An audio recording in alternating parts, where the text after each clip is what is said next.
Welcome back, children. Today we will go to the next set of kitchen items. Let's learn their names one by one. Steamer, dishwasher liquid, kitchen chair, kitchen cabinet, bread toaster,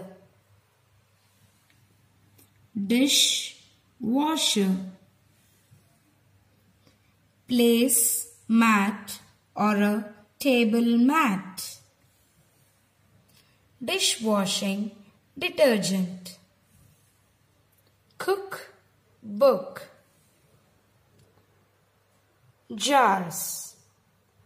Thank you, children. Namaste.